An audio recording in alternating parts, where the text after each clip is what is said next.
Ya, salam. Shalom. Bapak, Ibu, Saudara jemaat yang dikasihi oleh Tuhan, seperti perikop bahwa yang menjadi tema kita adalah kebenaran yang memerdekakan. Lagi-lagi kita berbicara tentang kemerdekaan. Sampai minggu depan itu kita masih terus berbicara tentang kemerdekaan. Dan karena memang bulan ini adalah bulan kemerdekaan. Yang menjadi pertanyaan adalah apakah kita sudah merdeka? Hari ini bisikan di sebelahnya, kamu sudah merdeka? Karena ragu-ragu. Katakan di sebelahnya, kamu sudah merdeka? Sudah. Yang tidak punya teman di sebelah, ada bangku di sebelah. Bangku kosong. Katakan, bangku sudah merdeka? Atau saya belum merdeka? Kebenaran yang memerdekakan. Kalau kita lihat bahwa konteks dari Yohanes 8:30 sampai 36, di ayat 30 ada banyak orang percaya kepadanya. Kepadanya siapa? Yesus. Setelah mendengar pengajaran Yesus, tapi iman mereka masih sangat dangkal, lebih bersifat simpatik, sementara bukan komitmen penuh. Ya, dari latar belakang konteks itu kalau kita lihat, bahkan di ayat yang 31 sampai 32 ada suatu penegasan Yesus di situ. Murid sejati adalah mereka yang tetap dalam firman-Nya. Dari situlah ada kebebasan sejati. Ayat 33 sampai 36, orang Yahudi mendengar justru tersinggung. Mereka merasa sudah merdeka karena keturunan Abraham, meski secara politik sedang dalam penjajahan Romawi. Yesus menegaskan bahwa masalah utama mereka bukan politik, melainkan perbudakan dosa. Setiap orang yang berbuat dosa adalah hamba dosa. Jika anak itu memerdekakan kamu, kamu pun benar-benar merdeka. Ayat ini katakan. Jadi Bapak, Mama, Saudara yang diberkati oleh Tuhan,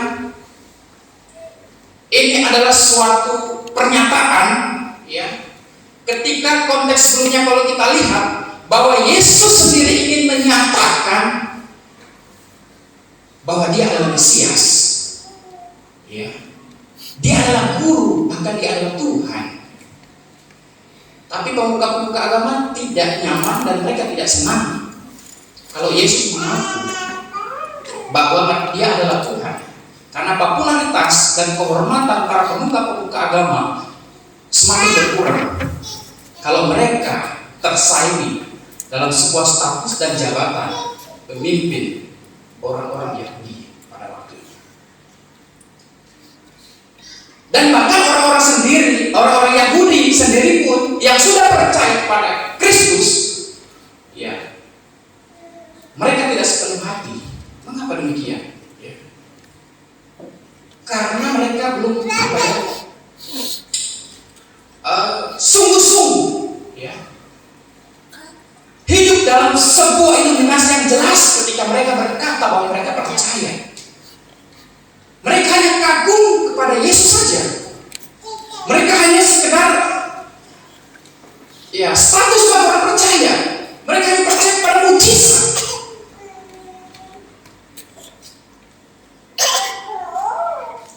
Dan bahkan kesombongan mereka membuat mereka berkata bahwa kami sudah menjadi orang yang sudah merdeka.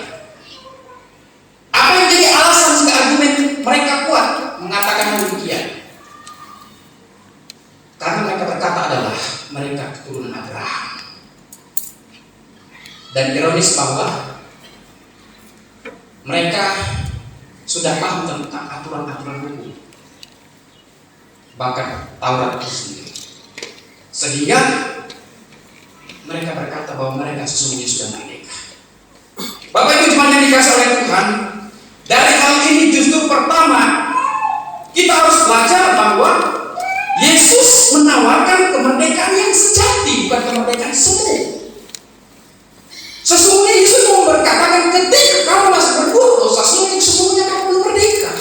Karena kenapa? Karena kamu masih dijajah. Dijajah oleh apa? Dijajah oleh kepentingan pribadi. Dan ini adalah bagian dari wujud dosa yang seharusnya tidak boleh dilakukan oleh mereka. Sehingga Yesus berkata apa? Jikalau kamu masih tetap dalam firman-Ku, kamu benar-benar murid-Ku, dan kamu akan mengetahui kebenaran, dan kebenaran itu akan memerdekakan kamu.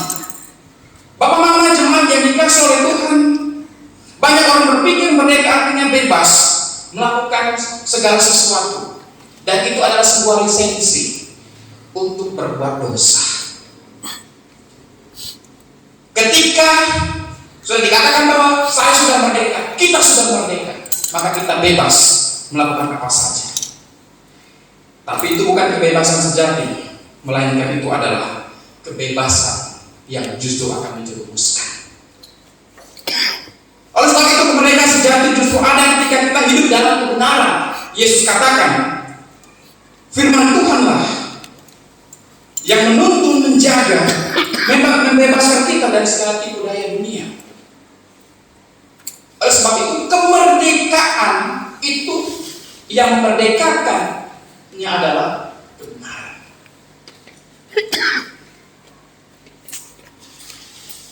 Maka kebenaran itu sendirilah yang memerdekakan kita. Salib akan menjadi bernilai bagi saya dan saudara ketika kita melihat di situ ada kebenaran.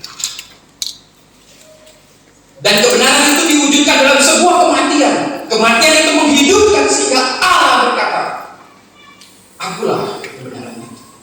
Tidak seorang pun dapat melalui jalan yang aku siapkan kalau tidak melalui satu pintu, yaitu Allah. Sehingga benar sudah dilakukannya dalam bukti bahwa Dia adalah satu-satunya pribadi yang sudah memerdekakan kita dari kematian. Bapak mama jemaat yang dikasih oleh Tuhan, apa yang menjadi referensi bagi saya dan saudara, kita sebagai anak muda? Mungkin anak muda merasa bebas kalau bisa melakukan apa saja tanpa kontrol orang tua. Tapi justru banyak anak-anak muda yang gagal ketika tidak ada perhatian dan kontrol yang membimbing mereka ke arah mana mereka harus pergi. Dalam bimbingan katekisasi saya juga sering ingatkan bahwa dalam masa muda kalian, jangan kalian pernah menilai seseorang itu kedewasaannya dari penampilan, dari karakter, perilaku, dan teladan. Mengapa demikian? Karena jikalau itu yang menjadi ukuran kita ketika kita memilih pasangan, maka kita lagi mempersiapkan sebuah jebakan yang nantinya akan membuat kita sendiri sengsara ketika sudah terlanjur masuk dalam jebakan itu. Karena kedewasaan seseorang sesungguhnya dilihat apakah dia mencintai Tuhan atau tidak. Karena ketika itu menjadi bagian dari sebuah panggilan iman, sudah pasti dalam menilai karakter, perbuatan, sikap, dan teladan sudah tetap menjadi bagian. Tapi kalau dari segi penampilan kita lihat lalu menjadi ukuran standar kita melihat kedewasaan orang lain, maka saya mengatakan bahwa kita terhisap dalam sebuah manipulasi. Dan kehidupan semua inilah yang ditegur oleh Allah. Sesungguhnya kita harus terhisap dalam sebuah kebenaran. Supaya apa? Supaya kita tidak terjerumus seperti yang dilakukan oleh orang-orang Yahudi yang sudah percaya. Ini orang sudah percaya, tapi masih saja mereka tidak hidup sesungguhnya dalam nilai kepercayaan mereka. Mereka lebih mementingkan apa yang dapat dilihat oleh manusia itu sendiri dibanding hati yang siap dibentuk dan dipakai oleh Tuhan. Sehingga nilai kebenaran tidak menjadi penting. Kenapa? Karena mereka terlena dengan ambisi, moral, kepentingan semata, sehingga itu memisahkan mereka dari sebuah kemerdekaan yang sesungguhnya. Sekali salah kita memilih pasangan hidup, seumur hidup tak ada dalam sebuah penyesalan.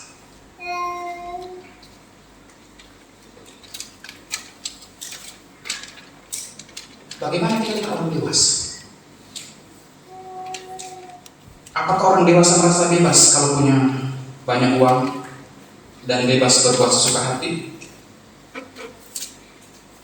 Tidak juga. Buktinya orang kaya, buktinya orang-orang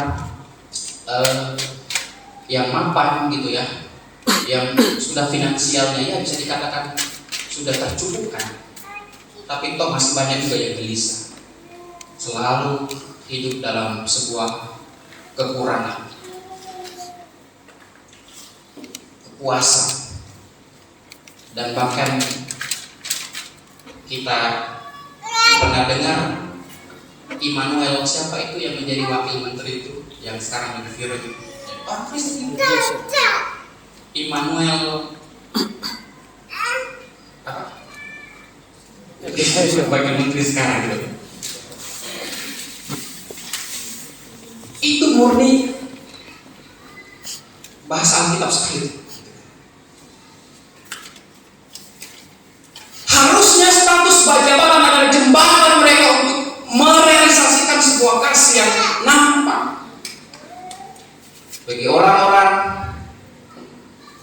yang menjadi bawahan, orang-orang yang dia jumpai. Tapi toh nyatanya harta finansial tidak merasa membuat mereka puas, sehingga mereka tersandung korupsi dan mereka sekarang mengenakan baju oranye. Sebabkan karena apa? Karena belum hatinya merdeka.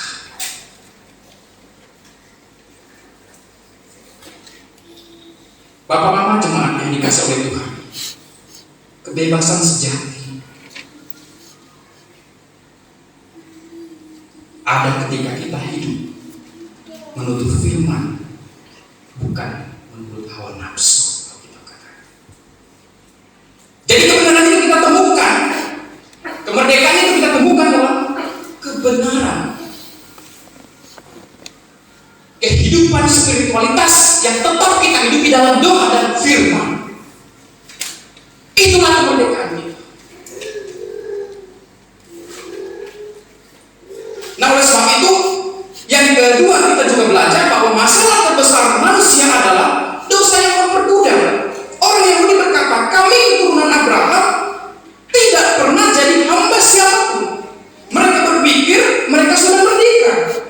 Tetapi sekali lagi penegasan Yesus bahwa setiap orang yang berbuat dosa adalah hamba dosa. Dosa membuat orang tidak bebas.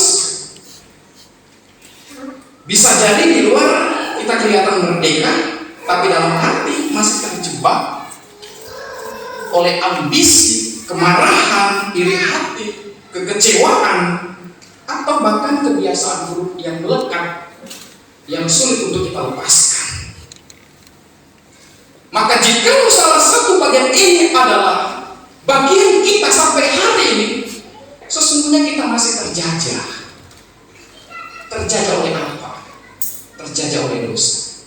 Kita masih diperbudak oleh dosa. Kita belum mampu untuk menjadi orang-orang merdeka. Kenapa?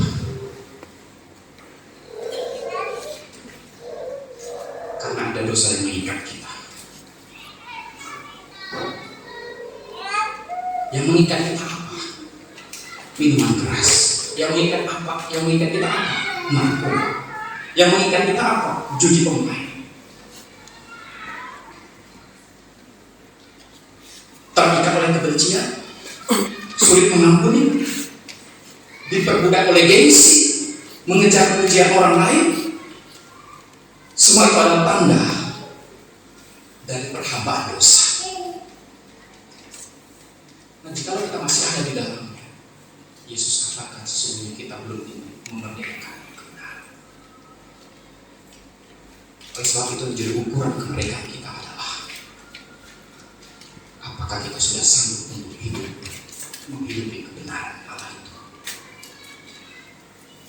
atau hanya sebatas formalitas belaka.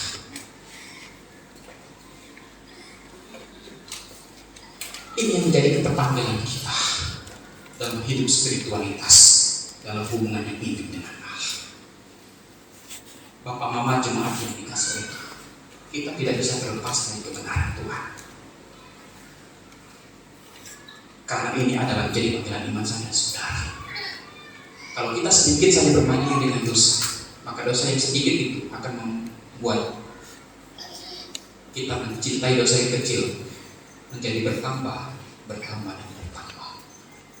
Akhirnya tidak sadar bahwa kita sudah membangun sebuah tembok yang membatasi hubungan persekutuan kita dengan Tuhan, dan pada akhirnya kita sudah masuk dalam sebuah jebakan. Karena iblis tahu ketika dia tidak bisa menguasai kita lewat doa kita, maka dia akan menguasai kita lewat kemarahan. Tidak bisa masuk dia melalui kemarahan kita. Dia mempengaruhi kita lewat pikiran-pikiran porno dan pikiran-pikiran negatif. Dengan cara itu mungkin dia tidak bisa lewat. Dia juga bisa menggagalkan kita lewat pergaulan bebas. Jikalau dia juga tidak bisa menjatuhkan kita lewat pergaulan bebas, maka dia akan merasuk kita lewat sikap iri hati dengan orang lain dan seterusnya. Intinya iblis mencari celah kosong kita di mana dia bisa masuk. Oleh sebab itu Amsal 4:23 katakan, jagalah hati dengan segala kewaspadaan, karena dari situlah terpancar kehidupan. Yesus yang telah bangkit membangkitkan semangat kita untuk mau bertumbuh dalam pengenalan doa melalui firman yang akan kita hidupkan. Oleh sebab itu mari kita pagari hati kita dengan spiritualitas dan kita bangun atas dasar kebenaran yang sudah memperdekakan kita. Mari kita bangkit dari rasa takut kita, dan kita tetap berjalan